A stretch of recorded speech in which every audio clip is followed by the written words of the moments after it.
Industrie américaine, simple rebond ou renaissance? En 2008 a eu lieu une crise économique, qui a durement touché l'industrie américaine. En 2 ans, cela s'est notamment traduit par la destruction de 2,3 millions d'emplois industriels. Mais très vite la production industrielle a renoué avec une croissance forte.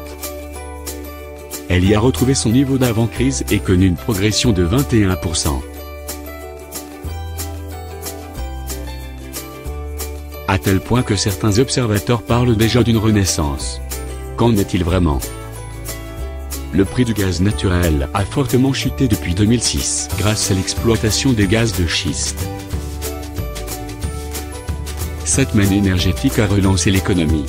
Elle améliore aussi la compétitivité des entreprises dans certains secteurs tels que la chimie et la pétrochimie. Mais cela ne suffit pas à expliquer les créations d'emplois industriels. Par ailleurs, les relocalisations très médiatisées aux États-Unis ne justifient que 15% des emplois industriels créés depuis 2010. En réalité, la reprise vient en grande partie de l'automobile qui a connu un énorme effet de rattrapage et d'entraînement pour d'autres secteurs.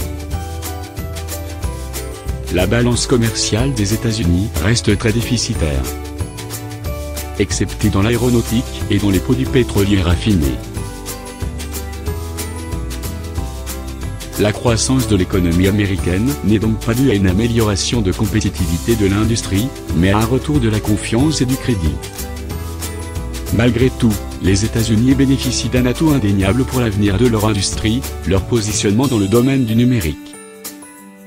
Par exemple, la capitalisation boursière des seuls GAFA dépasse de 400 milliards celle des entreprises du CAC 40.